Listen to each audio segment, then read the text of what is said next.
ఏం పేరు పెద్ద మనిషి? పేరు గడ్డం భద్ర.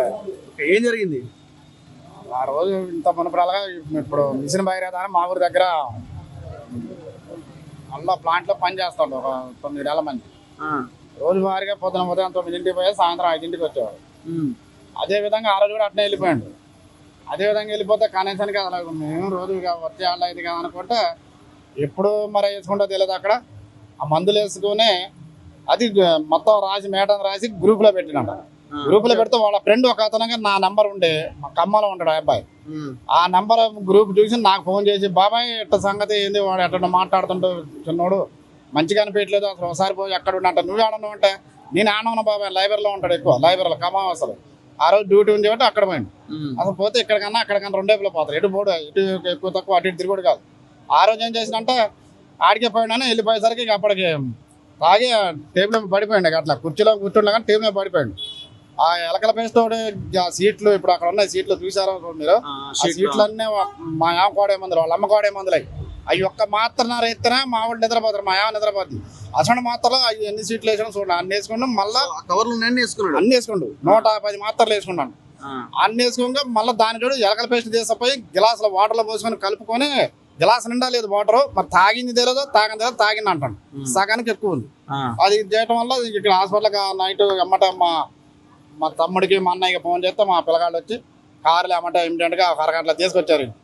ఇక తీసుకొచ్చి జాయిన్ చేసినాక ఆ నైట్ మంచిగా ఇచ్చేసారు. ఆ తర్వాత ఎలక మంది అంటే స్కానింగ్ చేయాలి అది చేయాలి చేయాలంటారు. ఇక అటు వాడుకుంటూ బాగానే ఉండే వద్దంటారు. అసలు ఎందుకు తాగిండు మరి కారణం? ఆయన తాగాల్సిన అవసరం లేదు కానీ బాధ ఇదే పని చేసుకోలేకపోనా ఇన్ని రోజులు చదువుకున్నా ఈ కోచింగ్ కూడా తీసుకున్నా సార్ రామరెడ్డి అక్కడ 3 years కోచింగ్ అక్కడ కోచింగ్ కూడా ఇప్పించిన అయినా కానీ అటు ఇటు గ్రూపులో 2 మార్కులతో పోయిందని మళ్ళా పడతాను రాసుకుంటా అని చెప్తాను. నాతో ఏమంటాను నాన్న 2 మార్కులు పోయింది సార్ కంపల్సరీ రాసుకుంటాను. ఇంతవరకు జాబ్లు వేయలేదుగా ఈ జాబ్లు వేయకపోవడం ఎందుకు నేను ఏం చేస్తా అని అసలు ప్రైవేట్ పోవాలంటే ప్రైవేట్ పోయడానికే వాడికి ట్రైనింగ్ అల్లా లేదు ఎక్కువ.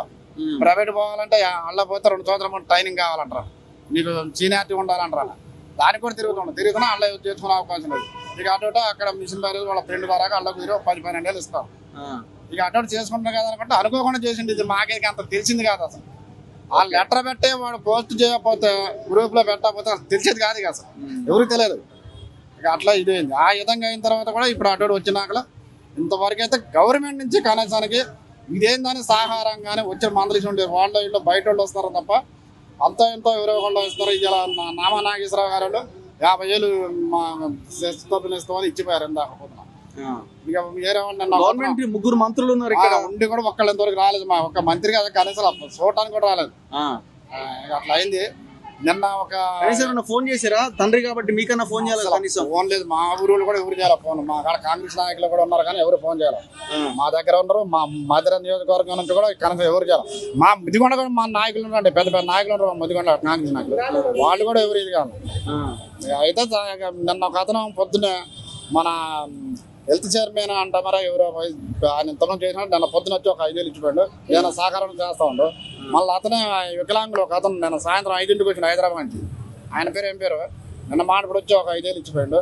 ఏదైనా కావాలంటే న్యూస్ రాస్తే న్యూస్ అయితే రాము సార్ అక్కడికే మాకు అక్కడ తట్టుకోలేము ఎన్ని తామరీసి 40-50 పెట్టుకుని రావాలడికే మాకు అక్కడ కలాలంటే ఏమన్నా చూస్తారో మంచిగా చూస్తారు. భార్యకి ఎంత ఖర్చు అవుతుంది నెలకు వచ్చేసరికి డాక్టర్ ఫీజు 500 అవుతుందండి. డాక్టర్ కూడా మన ఎర్రగడ్డ హాస్పిటల్ చేసి రిటైర్ అయిన డాక్టర్ 90 ఏళ్ళు ఉంటాయి దగ్గర నా దగ్గర సెల్లో కూడా ఫోటోలు ఉన్నాయి ఆయన రికార్డు కూడా ఉన్నాయి. ఇప్పటికీ ఆయన ఫోన్ చేసి వీడియో కాల్ మాట్లాడుతారు బాబీ మాట్లాడి తీసుకొచ్చారు మందులు ఆమె నెలకు 4,000 పింఛన్ వస్తుంది. 4,000 పింఛన్ తోడు మళ్ళీ ఇంకా 2-3 వేలు 6-7 అవుతుంది. నెల మీద 6-7 అవుతుంది. మీరేం పని చేస్తారు? నేను తాళి తీసుకుంటా కళ్ళు అమ్ముతా. మొన్న కూడా కొద్దిగా నేను తాళపోతే ఇంకా లేట్ అయ్యేది. నాకు తాళపోయడానికి ఫోన్ చేయబట్టి అమ్మటే వెళ్ళిపోయినా పని దగ్గరకి. మా కాడ నుంచి 4 కిలోమీటర్లు వెళ్ళిపోవాలి పని చేసే దగ్గర కంపెనీకి అమ్మటే వెళ్ళిపోయాను. మీ అబ్బాయి ఎప్పుడు చెప్పలేదా నేను అంటే కొంచెం డల్ గా ఉన్నట్టుగా? అట్లేం లేదు అసలు ఎప్పుడు ఉంటావు ఆయన కొద్దిగా వెతకొట్టాడు లేవడు ఎక్కువ పొద్దుల పట్ల లేవడు. ఆయన పని ఏం చేయడండి ఆ చదువుకోవడం తప్ప ఇప్పుడు మేము ఉన్న దగ్గర చదువుకోవడం తప్ప ఎటు పోయి అటు తిరిగేది ఉండదు. వస్తే లైబ్రరీకి రావడం పోతే అక్కడ డ్యూటీ పోవడం చదువుకోవడం ఇంటిగా ఎటు పోవడం అసలు ఎక్కువ కష్టపడి మీరు చదివించుంటారు కదా. హైదరాబాద్ కూడా అంత ఆడున్నప్పుడు కూడా డబ్బులే ఫ్రీ సీట్ వచ్చిందనే కానీ నాకు డబ్బులు కావాలంటే డబ్బులు ఇచ్చేది అక్కడ కూడా. అక్కడ రెడ్డి గారిది ఏదో ఉందంట కదా, అల్లా చదివిండు. ఆసిరెడ్డి అల్లా చదివిండు. కోచింగ్ ఆడ తీసుకోండు. అక్కడ తీసుకొని చేసిన ఏం చెప్పాలనుకుంటున్నారు ఇప్పుడు? చాలా మంది మీరు ఒక తండ్రిగా మీ అబ్బాయి ఇట్లా చేసుకున్నాడు, సరే సేఫ్ గా బయటపడ్డాడు, అంత బానే ఉన్నది. సో ఇట్లాంటి వాళ్ళు చాలా మంది ఈ రకంగా ఆలోచిస్తుంటారు కదా. అంటే ఇప్పుడు తండ్రికి తల్లిదండ్రులకే తెలుస్తుంది ఆ బాధ అన్నది. అలాంటిది ఈ పిల్లలు ఇట్లా చేయకూడదు. తల్లిదండ్రులంగా చదివిస్తే వాళ్ళకి వచ్చి 5,000 10,000 వాళ్ళ ఖర్చులే నెల తీసుకొని ఇంటి మా కళ్ళకి కనపడితే చాలండి. ఏం లక్షలు రావంటే ఒక్కసారి రావు కదా. నువ్వు పని చేసుకుంటుంటే ఒకసారి కాదు ఒకసారి ఏదో పనిలో ఇది కాకపోతే ఇంకోటి కాదు మంచిగా చేసుకుని వెళ్ళిపోవాలి తప్ప కానీ ఇటువంటి నిర్ణయం తీసుకోవడం చాలా రాంగ్. ఎవరేం సార్, నా బాబు కాదు ఎవరి పిల్లలైనా చదివిచ్చే దానికి ఏదో ఒకటి చేసుకుంటాడు. వాడికి 20,000 30,000తో పేళం కుటుంబం బతికింది, తల్లిదండ్రులు బతుకుతారు. అలా ఉండాలి తప్ప కానీ ఇలా చేయడం అయితే ఎవరు మనకి కరెక్ట్ కాదు. అసలు ఎవరైనా అట్లా చేయకూడదు. గవర్నమెంట్ కూడా దీన్ని స్పందించి వాళ్ళకి ఏదో ఒకటి ఓ సంవత్సరానికి అన్నదో 6 నెలలకు అన్నదో వాళ్ళకి రిలీజ్ చేయాలి, ఏదో ఒకటి చేయాలి. ఇప్పుడు 3 సంవత్సరాలు ఏం చేయట్లేదని మా బాబుకి చాలా మంది మా బాబు ఉంటే దగ్గర 40 లక్షల మంది ఉంటారు మన తెలంగాణలో. ఇంతమంది కూడా ఇదవుతారు కానీ ఈయనకు ఒక్కడికి ఎందుకు అంత ఇదైపోయింది, తట్టుకోలేకపోయాడు. అట్లా ఉండకూడదు. ఎవరు ప్రతి ఒక్కరు అసలు ఆ మాటనే రాకూడదు. ఏమైతే ఇవాళ తినకపోతే మనం సావం కదా, ఒకరోజు తినకపోతే సావం, 2 రోజులు తినసాం, ఇంకో రోజు చేసుకుందాం అన్నట్టు ధైర్యం ఉండాలి, చదువుకోవాలి ఉండాలి. కానీ ఇంత ఇదిగా ఉండకూడదు. అట్లా ఉండిపోతే తను అక్కడ పోతారు. ఇప్పుడు కాకపోతే నేను చేయగలుగుతున్నావు కదా, ఇంకా 4 రోజులు సంపాదించుకుంటావు ఎంతో అంతాను తిండికి వెళ్ళిపోద్ది. మరి అదే అసలు చేయలేని పరిస్థితి వాళ్ళ అమ్మ నాన్న ఇంకా ఉంటే వాళ్ళ పరిస్థితి ఏంది అసలు? మరి దారుణం కదా. ఇంత పిల్లగాళ్ళు అసలు ఆ ఇదం చేయనేయకూడదు. అసలు గవర్నమెంట్ కూడా దృష్టి పెట్టుకొని వీళ్ళకి కూడా కోపం ఎందుకు వచ్చిందంటే ఏమంటాడు మా బాబు అంటే, మీరు ఇంటర్ దాకా సాగుంటే చదువుకోవడం ఎందుకు మీకు అని అంటాడు సీఎం. ఒక సీఎం ఉండి మేము ఓట్లు వేసినాం, నేను టీఆర్ఎస్లో ఉండి నాకు ఓట్లు నాకేది రాలేదని నేను కాంగ్రెస్కి నా తరఫున మా ఫ్రెండ్కి మా బంధువులకి మా వాళ్ళకి అందరికీ చెప్పి నేను కాంగ్రెస్కి వేయించే, కాంగ్రెస్ నుంచి వీళ్ళు పెట్టిన హామీలన్నీ మాకు అమలు చేస్తే మా వృద్ధులు కానీ ఎవరు ఉన్నా కానీ అన్ని అయితే అనుకున్నాం. కానీ ఇంత మోసం చేస్తారనుకోలేదనే బాధపడుతుంటారు. అది అసలు అమ్మకి తెలుసా? అసలు తెలియదు వాళ్ళ అమ్మకి. కనీసానికి ఇంత ఇదిగా కానీ వాళ్ళ అమ్మ తెలిస్తే ఆమె ఏమవుతుందని భయం అవుతుంది, నాకు ముందు భయం అవుతుంది. అసలు తెలియదు వాళ్ళ అమ్మకి.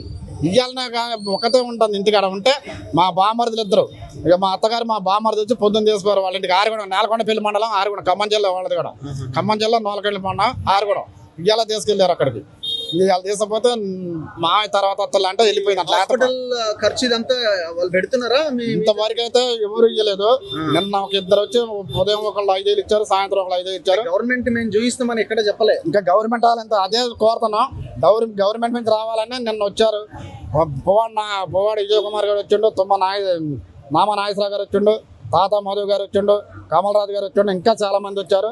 అందరు వచ్చి కోరుతారు గవర్నమెంట్ ఈ అబ్బాయి ఖర్చు అంతరే ఇలా భరాయించాలా. మాకు మెయిన్ ఇల్లు లేదండి, మాకు ఇల్లు కావాలా. ఇల్లు ఒకటి ఇప్పగలగడానికి గవర్నమెంట్ నుంచి కోరుతున్నాను.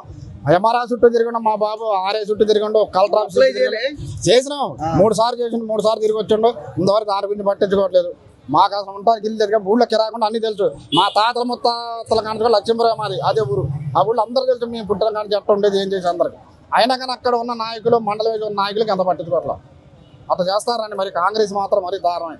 ఉన్నోళ్ళకి ఇల్లు ఉన్నోళ్ళకి ఇస్తారు, 5 ఎకరాలు 3 వాళ్ళకి ఇల్లు ఇస్తారు. ఇది మాత్రం అసలు 100 జరుగుతుంది.